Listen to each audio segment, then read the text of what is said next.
찬송가 88장을 함께 찬양하겠습니다. 찬송가 88장입니다.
오늘 우리에게 주시는 하나님의 말씀은 신약성경 누가복음 10장 30절에서 37절까지의 말씀입니다.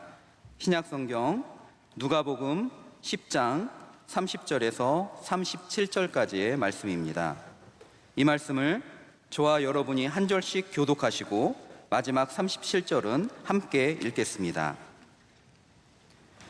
예수께서 대답하여 이르시되 어떤 사람이 예루살렘에서 여리고로 내려가다가 강도를 만나매 강도들이 그 옷을 벗기고 때려 거의 죽은 것을 버리고 갔더라.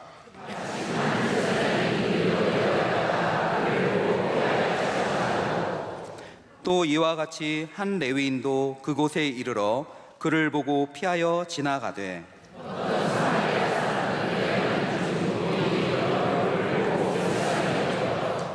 가까이 가서 기름과 포도주를 그 상처에 붓고 싸매고 자기 짐승에 태워 주막으로 데리고 가서 돌보아 주니라.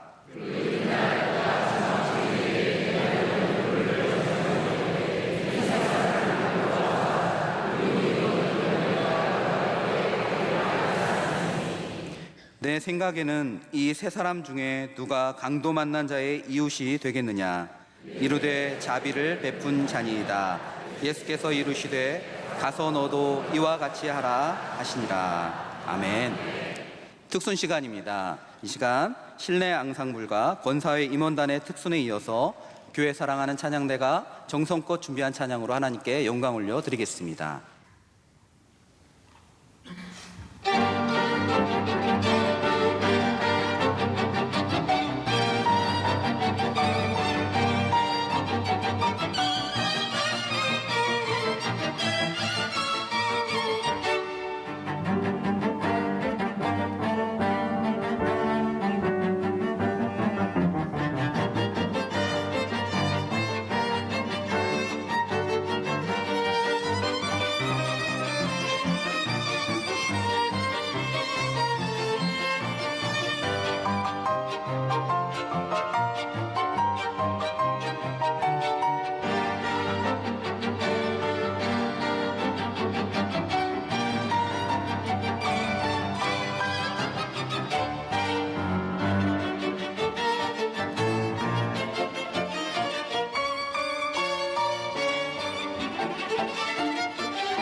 말씀으로 은혜 받는 시간입니다. 청년부를 섬기시는 황대성 목사님께서 나오셔서 내려가는 길에 스위치 온이라는 제아의 말씀 선포하실 때 큰 은혜 시간 되실 줄 믿습니다.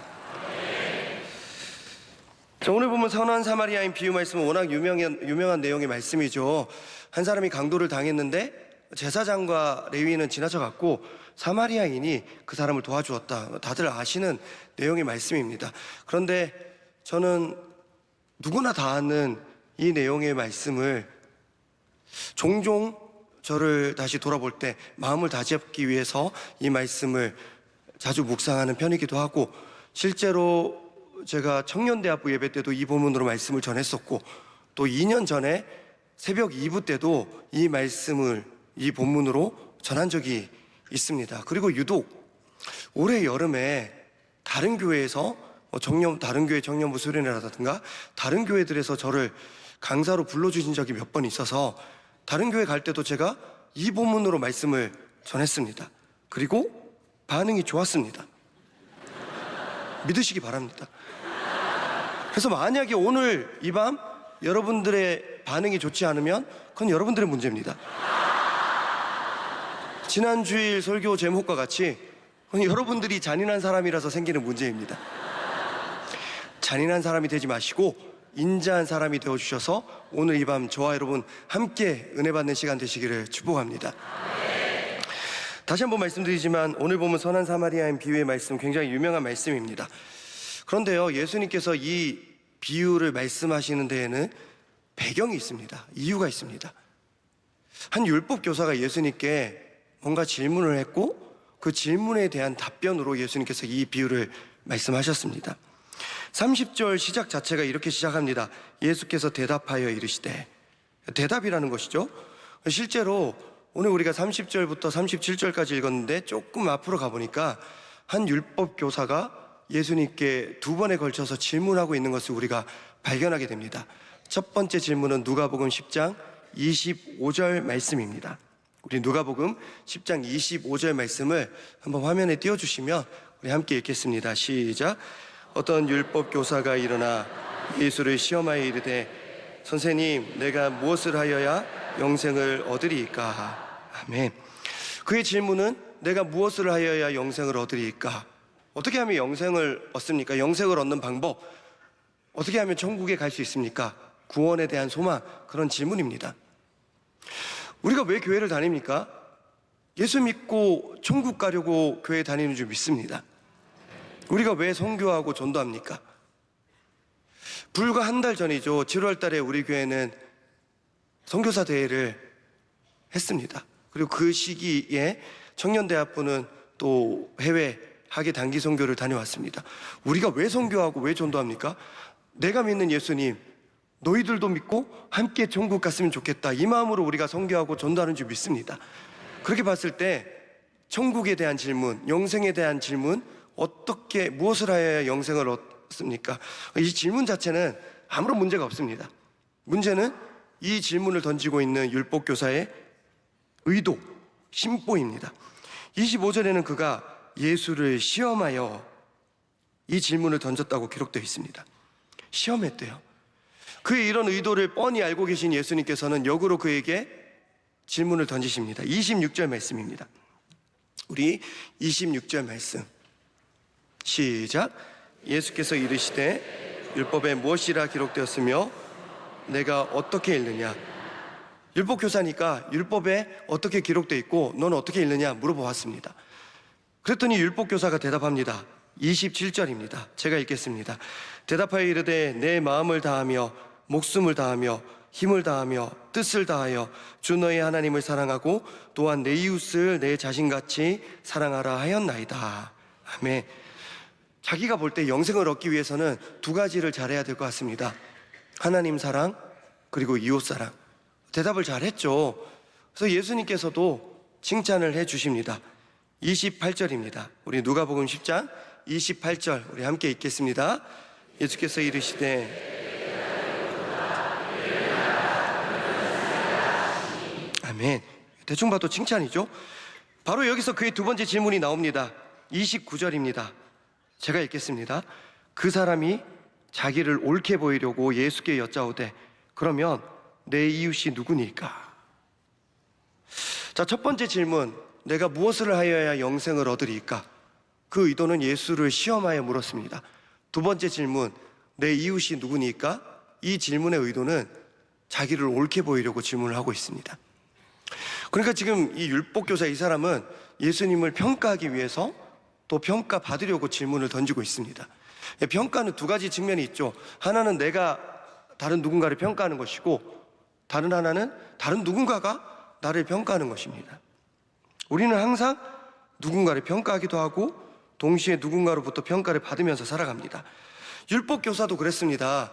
첫 번째 질문, 내가 무엇을 하여야 영생을 얻으리까? 예수님을 평가하려고, 시험하려고 질문을 던졌습니다.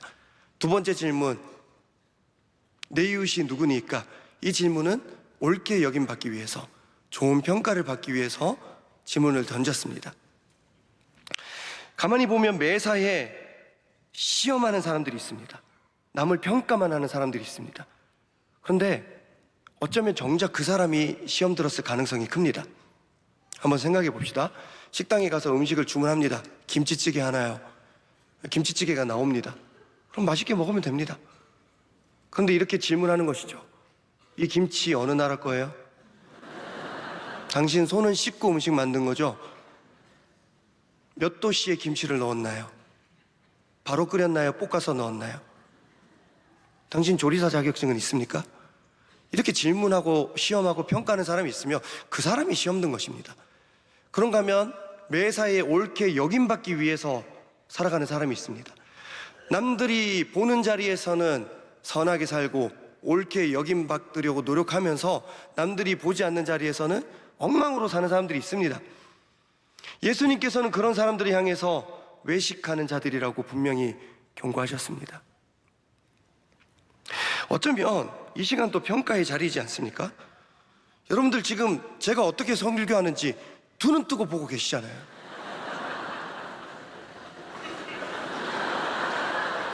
제가 얼마나 지금 두렵겠습니까? 반면에 제 입장에서는 여러분들이 저를 옳게 봐주면 좋겠다, 그런 마음으로 저는 설교를 합니다.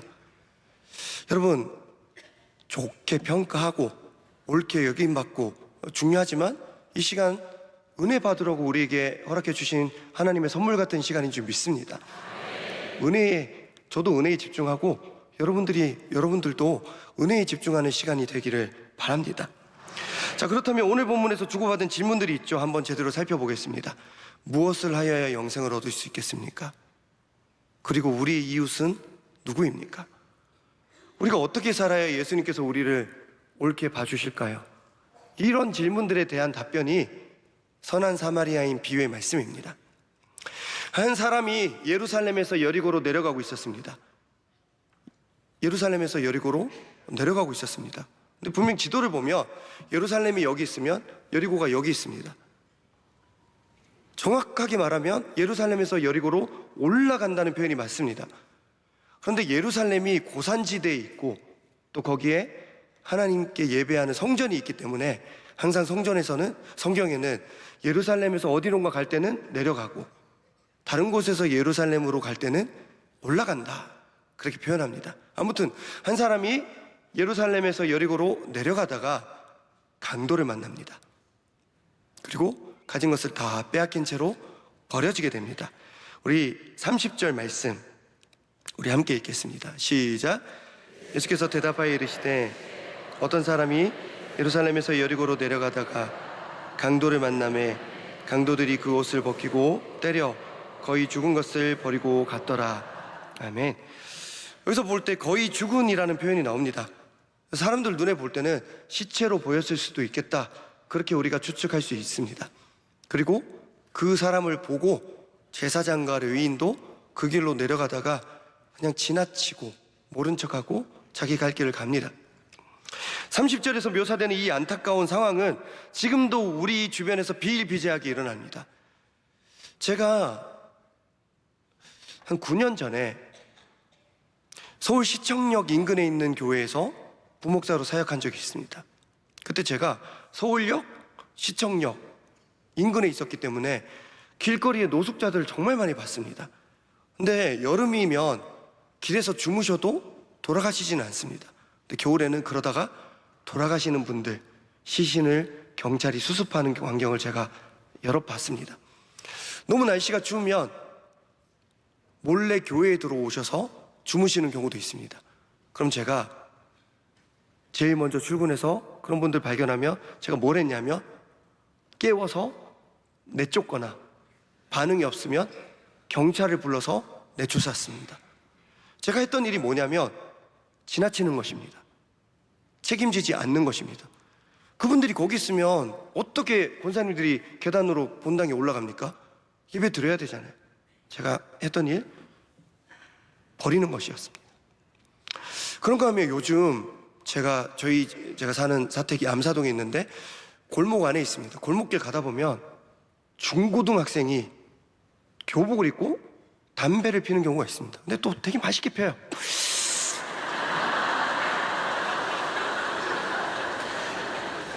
근데 저는요, 중고등학생이 아직 벌써부터 담배 피면 안 된다고 생각합니다. 근데 저는 중고등학생이 교복 입고 담배 피우고 있으면 전 담대하게 저희 집으로 갑니다. 저 말 걸면 안 될 것 같습니다. 그런가 하면 중고등학생들이 서로 싸우다가 한 명이 일방적으로 두드려 맞거나 그런 경우도 밤에 볼 때가 있습니다. 그런 경우도 마찬가지입니다. 저는 가던 길을 갑니다. 그게 더 지혜롭게 여겨집니다. 오늘 본문에서 제사장과 레위인은 가던 길을 갑니다. 우리는 이 두 사람을 굉장히 나쁘게 보지만 이게 자연스러운 행동이고 우리의 모습입니다. 우리가 만취한 노숙자를 왜 지나칩니까? 우리가 중고등학생을 담배를 피던 말든 누군가를 때리던 말든 왜 지나칩니까? 그게 자연스러운 행동입니다. 이들도 그게 자연스러운 행동이었습니다.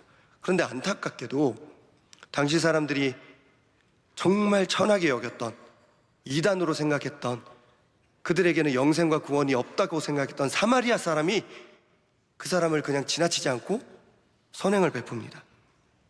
이 이야기를 마치신 후에 예수님은 율법교사에게 물으십니다. 우리 마지막으로 함께 읽는 본문인데요, 36절 말씀 우리 함께 읽겠습니다. 시작. 네 생각에는 이 세 사람 중에 누가 강도 만난 자의 이웃이 되겠느냐? 아멘. 네 생각을 물어볼게. 네가 볼 때 제사장, 레위인, 사마리아인 중에 누가 강도 만난 사람의 이웃 같아? 37절을 보니까 차마 사마리아인이요 라고 대답하기는 싫었는지 이 율법교사가 자비를 베푼 자니이다 라고 둘러서 대답을 합니다. 저는 36절과 37절에서 묘사되는 율법교사와 예수님의 마지막 대화를 보면서 제사장과 레위인이 왜 강도 만난 사람을 도와주지 않고 그냥 지나쳤는지 그 이유를 짐작할 수 있게 됩니다. 예수님은 율법교사에게 이렇게 물어보십니다. 누가 강도 만난 자의 이웃이 되겠느냐? 누가 강도 만난 자의 이웃이 되겠느냐? 제가 이 질문을 조금 꼬아보겠습니다. 똑같은 질문인데 좀 다르게 해볼게요. 누가 강도 만난 사람을 보고도 이웃으로 여기지 않았어? 이 세 사람 중에 누가 강도 만난 자를 보고도 이웃으로 여기지 않고 그냥 지나갔니? 좀 느낌이 다르지 않습니까? 사실 오늘 본문에서 제일 잔인한 사람은 강도가 아닙니다. 강도는 직업이 강도이기 때문에 자기 역할을 한 겁니다. 그렇지 않습니까? 진짜 잔인한 사람은 제사장과 레위인입니다. 다른 사람들이 볼 때는 얼마나 거룩한 삶을 살았겠습니까? 근데 다른 사람들이 보지 않는 자리에서는 지나치는 것입니다. 겉으로는 선한 사람인 척 옳게 여김받고 살았으면서 정작 강도 만난 사람 마주쳤을 때는 그를 이웃으로 여기지 않고 지나쳐버린 잔인한 사람들입니다. 만약에 누군가가 그때 보고 있었으면 도와줬을지도 모릅니다. 제가 그렇게 살고 있기 때문에 압니다. 제사장과 레위인은 강도 만난 사람을 왜 돕지 않았냐? 그를 이웃으로 여기지 않았기 때문에 지나쳤습니다. 우리도 마찬가지입니다. 우리가 만취한 노숙자를 왜 지나칩니까? 우리가 중고등학생들이 담배 피고 있을 때 왜 지나칩니까? 한 중학생이 여러 명에게 둘러싸여서 괴롭힘 당하고 있을 때 왜 모른 척합니까? 상관없는 사람이거든요. 우리 이웃이 아니기 때문에 우리는 지나칩니다. 만약에 길에서 술 먹고 주무시는 분이 우리 아버지라면 깨우고 집으로 모시고 가지 않았겠습니까? 만약에 담배 피고 있는 애가 우리 손자라면 여러분들 그냥 지나쳤겠습니까? 중고등학생이 제가 섬기고 있는 우리 중고등부 학생이라면, 그 두드려 맞고 있다며 모른 척 지나가면 그게 교사입니까? 우리는 이웃이라고 생각하지 않기 때문에 지나치는 것입니다. 그리고 그 순간 우리 역시 잔인한 제사장과 레위인이 되는 것입니다. 부디 하나님 사랑한다고 하면서 이웃 사랑을 포기하지 마시기 바랍니다. 성경에는 하나님 사랑, 이웃 사랑을 동시에 실천하라고 분명히 기록되어 있습니다.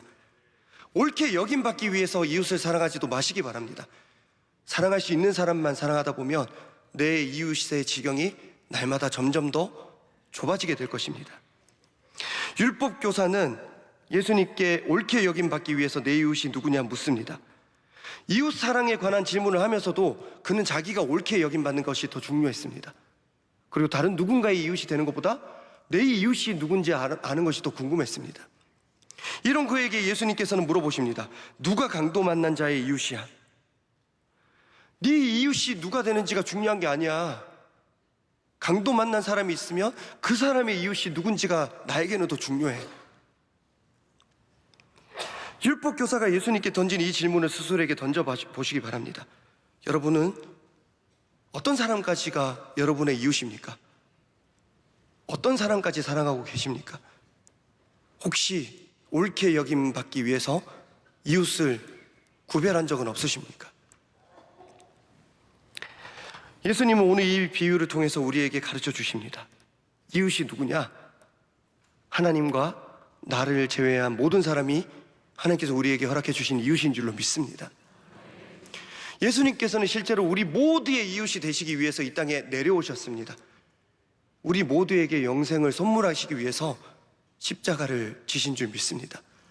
율법 교사가 궁금해했던 것이 뭡니까? 어떻게 하면 제가 영생을 얻을 수 있겠습니까? 어떻게 해야 제가 천국 갈 수 있겠습니까?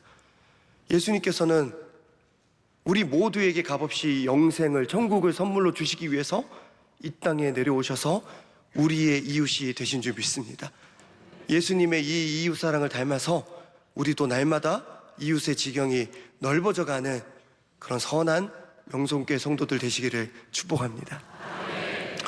청년대학부 담당 교육자로서 명성교회와 같은 큰 교회 청년들이 어떻게 하면 하나님 사랑뿐만 아니라 이웃 사랑도 배울 수 있을까? 어떻게 하면 내가 좀 더 잘 가르쳐 줄 수 있을까 고민하다가 2023년 학예 수련회 때부터는 수련회 기간 중에 봉사활동, 이웃사랑을 실천하고 있습니다.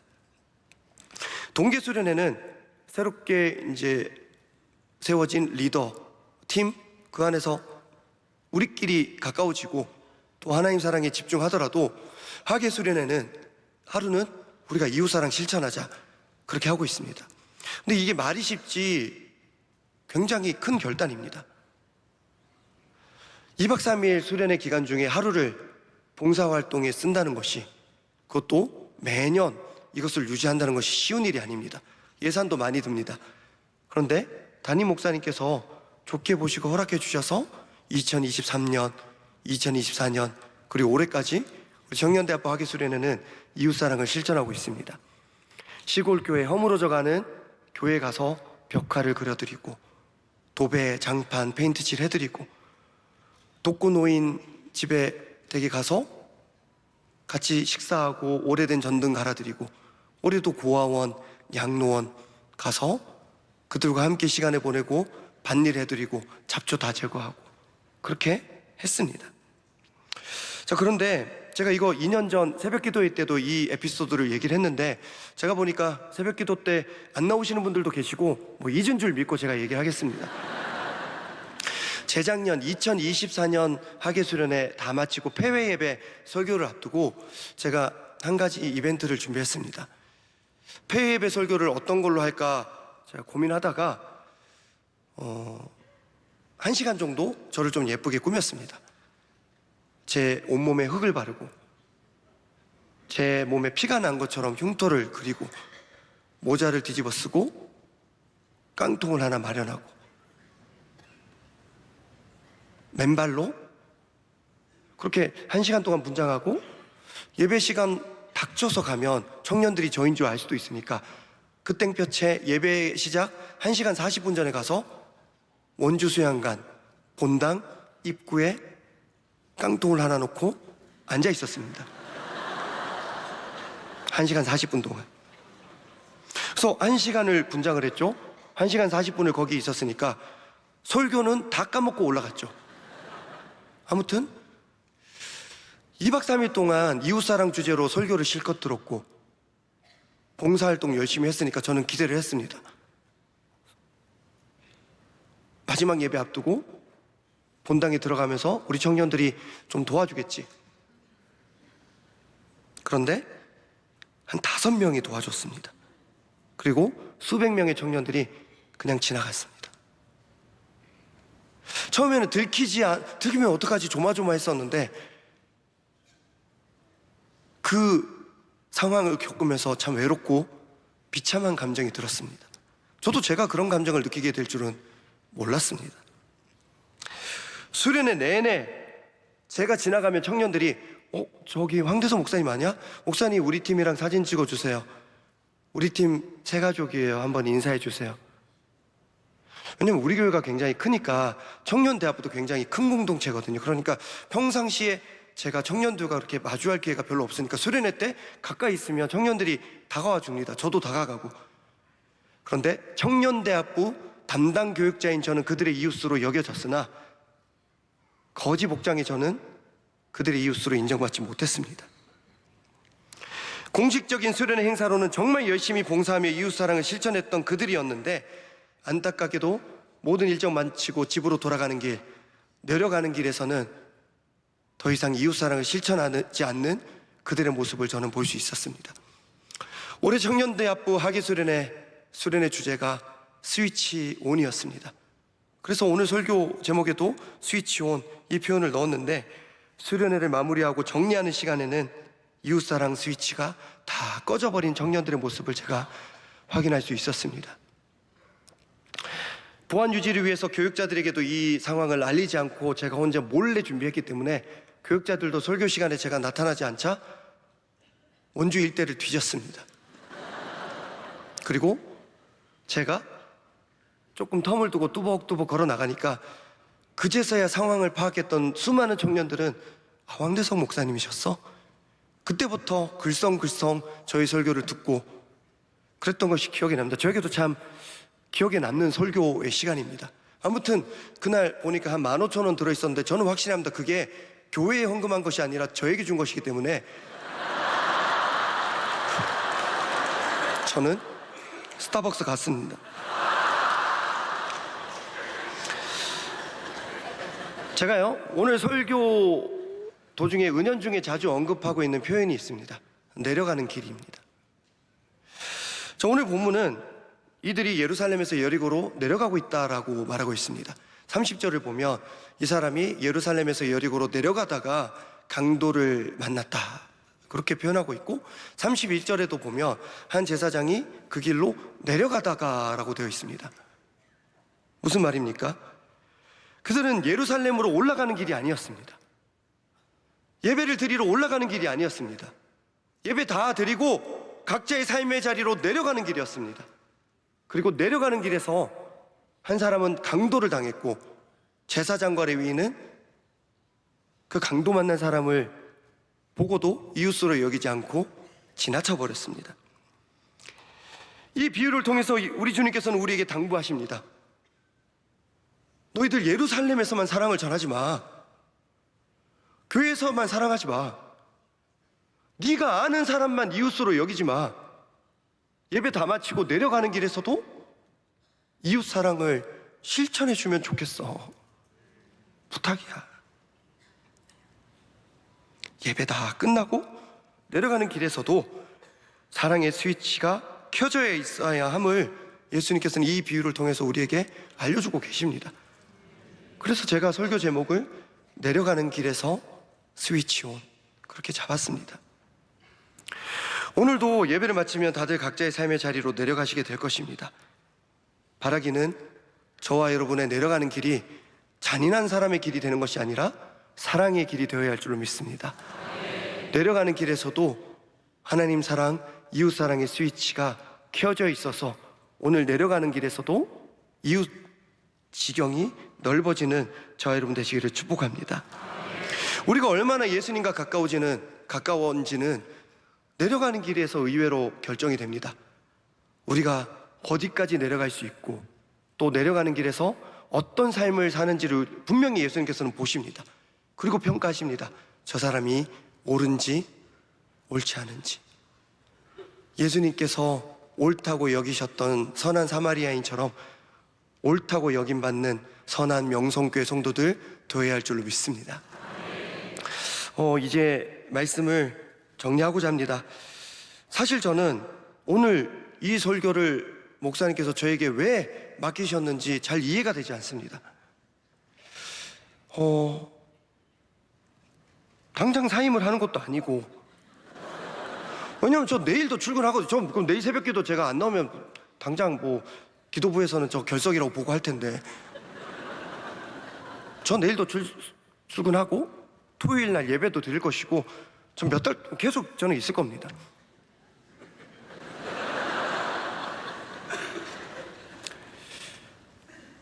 그리고 최근 저의 상황이 좀 어려운 상황이 있었기 때문에 왜 하필 이때 토요일에 갑자기 이 말씀 이걸 저에게 맡기셨을까 좀 고민이 되었습니다. 이번 주 주보를 자세히 보신 분들은 아시겠지만 이번 주 주보에 제 이름이 정말 많이 적혀 있습니다. 총 4번 적혀 있습니다. 원로 목사님 이름보다 제 이름이 더 많이 나옵니다. 담임 목사님 이름도 4번 나오는데 담임 목사님은 주일 예배 때 3번 나오니까 그거는 아무튼 제 이름 4번 나옵니다. 주일 저녁에 사회 받죠. 오늘 설교자로 제 이름 나오죠. 그리고 제일 뒷면에 보면 그 섬기는 이들의 제 이름 나오죠. 제가 성이 황씨라서 제일 밑바닥에 내려가는 길에 적혀 있습니다. 그리고 끝으로 소천소식에 제 이름이 적혀 있습니다. 오늘이 저희 어머니께서 돌아가신 지 딱 일주일 되는 날입니다. 지난주 수요일 새벽에 저희 어머니께서 하나님 부르심 받으셨고 수목금 많은 분들의 위로와 도움 가운데 순조롭게 장례를 잘 마칠 수 있었습니다.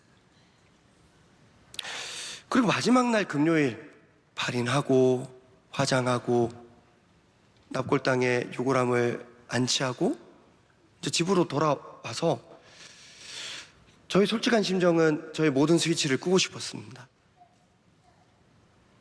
사실 그 전주 청년부 수련회 때부터 저는 단 하루도 2시간 이상 잠을 잔 적이 없었습니다. 그래서 이게 계속 누적되었기 때문에 지난주 금요일은 내 몸에 이상이 생기는 것을 좀 느꼈고 스위치를 끄고 싶었고 다 내려놓고 싶었고 내려가는 길로 가고 싶었습니다. 그리고 그렇게 내려가는 길에서 저는 강도 만난 사람을 만나게 됩니다. 건너서 소식을 듣게 되었습니다. 한 청년의 어머니께서 돌아가셨습니다. 그 청년의 아버지께서는 작은 교회를 섬기시던 목사님이셨습니다. 그리고 2년 전에 돌아가셨습니다. 장례를 부탁할 곳이 마땅치 않아서 그 청년과 제일 친한 제가, 목사인 제가 그 아버지 목사님의 장례를 3일 동안 집례했습니다. 그리고 약 2년이 지난 후에 어머니, 사모님마저 돌아가셨습니다. 딱하죠. 그런데 그 청년은 저에게 장례를 부탁하고 싶지만 저도 상중이잖아요. 그러니까 저한테 연락을 못하고 있었던 거예요. 제가 그 소식 듣고 연락을 했습니다. 그 친구도 어머니 돌아가셔서 슬플 텐데 전화 받자마자 목사님 죄송해요 하면서 펑펑 우는 거예요. 그래서 제가 같이 울다가 이렇게 얘기했습니다. 있잖아, 어머니를 떠나보내는 마음 그래도 내가 제일 잘할 것 같은데 내가 갈까? 그렇게 저는 저희 어머니 장례 마친 금요일부터 다시 스위치를 켜고 금, 토, 주일 3일 동안 주일 새벽까지 그 친구의 모친상 장례를 제가 집례하며 도왔습니다. 그 청년은 제가 내려가는 길에서 마주친 강도 만난 이웃이었습니다. 지난 8월 10일 주일 창ያን 예배 설교의 제목은 광야의 끝에서 광야의 시작을 바라보다 였습니다. 그리고 지난주 저의 삶은 장래의 끝에서 장래의 시작을 바라보다 했습니다. 저희 어머니 위로 예배를 드리고 이틀 후 그 위로 예배를 제가 집례했고, 입관을 하고 이틀 후에 그 입관 예배를 제가 집례했고, 발인하고 이틀 후에 제가 발인을 집례했습니다. 설교를 잘한 것 같지는 않지만 제가 그동안 집례해왔던 그 어떤 장례 예배보다 더 마음 다해 유가족들을 이해하고 섬겼던 것 같습니다. 저희 아버지께서는 평생 목사로 사역하시다가 2년 전에 은퇴하셨습니다. 그리고 저희 아버지께서는 저에게 목사로서 어떻게 살아야 될지 기술적인 부분을 많이 가르쳐 주셨습니다. 복장, 설교 자세, 신방할 때는 이렇게 저렇게, 이 헌법은 이런 뜻이야. 그런데 돌아가신 저희 어머니께서는 한 번도 그런 기술적인 부분을 말씀하시지는 않으셨습니다. 단순했습니다. 아들, 착하게 살아야 돼. 경상도 말로 이렇게 말씀하셨습니다. 설교 아무리 잘해도 인간이 못되면 글렀다. 약간 저희 아버지 겨냥하신 말씀도 있지만, 설교 아무리 잘해도 인간이 잔인하면 안 돼. 저에게 잔인한 사람이 아니라 착한 사람이 되기를 계속 당부해 주셨습니다. 어머니 장례를 다 마치고 내려가는 길에서 만난 그 청년의 장례를 곧바로 3일 동안 집례하는 저의 모습을 저희 어머니께서 하늘에서 보시고 아들 착하다 해주시지 않을까 생각하면서 저는 몸은 힘들었지만 참 감사했습니다. 이제 와서 생각해 보니 오늘 저에게 이 설교를 목사님께서 맡겨주신 것은 감사를 고백하라고 주신 기회인 것 같습니다. 저희 어머니께서는 제가 청년부 수련회를 잘 마칠 때까지 기다려 주셨습니다. 그리고 지난주 장례를 잘 마치고 저는 이번 주에 진행되는 대학부 수련회에도 저는 참석할 수 있게 되었습니다. 기다려주신 저희 어머니, 그리고 모든 것을 주관하신 하나님께 감사드립니다. 그리고 위로해 주시고 기도해 주신 모든 성도님들께 감사드립니다. 제가 아직 감사 인사도 단 한 분께도 아직 경황이 없어서 못 돌렸는데요, 여러분들 덕분에 저희 어머니 장례를 잘 마칠 수 있었습니다. 특별히 지난 4년간 잘해준 것 하나 없는데 저를 잘 따라와주고, 지난주에 제가 강도 만난 사람이 되었을 때 제 곁을 지켜준 많은 청년들 감사합니다. 제가 평생 잊지 못할 겁니다. 그리고 휴가 기간에도 제 빈소를 지켜준 청년대학부 교육자님들, 그리고 명성교회 모든 교육자님들, 직원분들 감사드립니다. 무엇보다도 지난 4년간 저희 어머니께서 투병하실 때 계속해서 격려해 주시고 위로해 주셨던 담임 목사님, 부목사 모친상 소식 듣고 끌어안고 함께 울어주는 담임 목사님을 저는 이제껏 본 적이 없습니다. 어쩌면 김하나 목사님이 저의 마지막 담임 목사님이 되실 것 같은데, 김하나 목사님이 저의 마지막 담임 목사님이셔서 정말 감사합니다. 그리고 멀리 계셔서 오시진 못하셨지만 연락 주셔서 어머니께서 자네의 길을 다 예비해 놓으셨다라고 위로해 주셨던 원로 목사님의 그 말씀도 너무 감사합니다. 앞으로 평생 두 분의 등을 바라보면서 조금이라도 가까이 따라가고 닮아가고자 노력하겠습니다.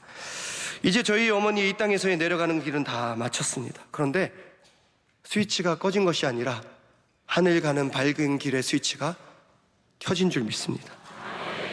어머니와 다시 만날 그날까지 어머니의 당부대로 착한 목사로 살기 위해서 더 노력하겠습니다. 오늘 부족한 설교 들어주셔서 감사드리며 함께 기도하겠습니다.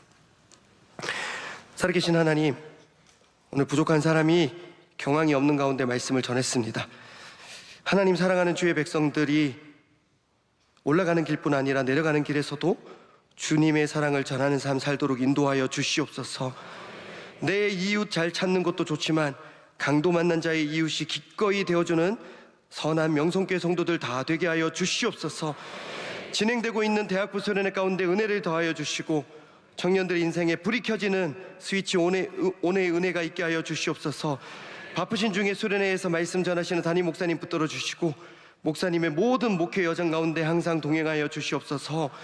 보통은 은퇴하면 모든 스위치를 다 끄지만 오히려 스위치를 더 밝게 켜고 강도 만난 이웃들을 살피러 다니시는 원로 목사님을 우리에게 허락해 주셔서 감사합니다. 준비하고 계시는 9월 특별 새벽 집회 위에 은혜를 더하여 주시옵소서. 내려가는 길에서도 우리의 스위치가 꺼지지 않고 세상의 빛으로 우리가 살기 원하시는 예수 그리스도 이름으로 기도하옵나이다. 아멘.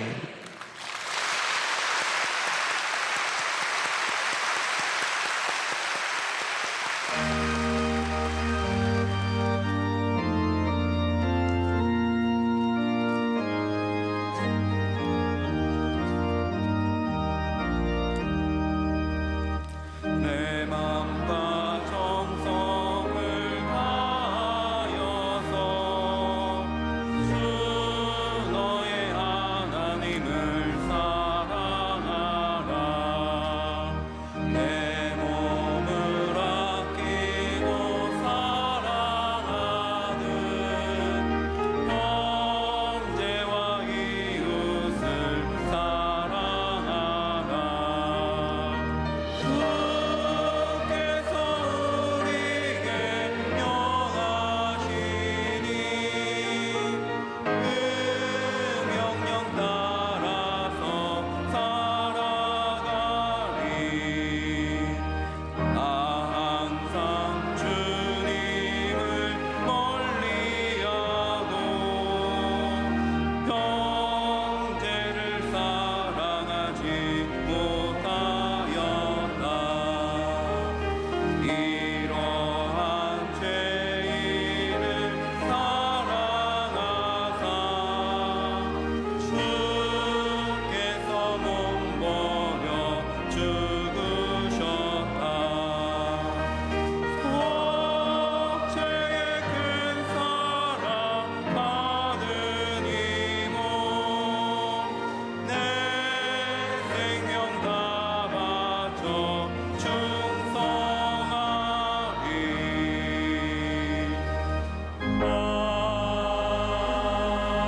아멘. 이제는 주님이 가신 교도로 예배를 마치겠습니다. 하늘에 계신 우리 아버지여, 이름이 거룩히 여김을 받으시오며 나라의 임하옵시며 뜻이 하늘에서 이룬 것 같이 땅에서도 이루어지이다. 오늘날 우리에게 일용할 양식을 주시옵고 우리가 우리에게 죄진 자를 사하여 준 것 같이 우리 죄를 사하여 주시옵고 우리를 시험에 들게 하지 마시옵고 다만 악에서 구하시옵소서. 대개 나라와 권세와 영광이 아버지께 영원히 싸움나이다. 아멘.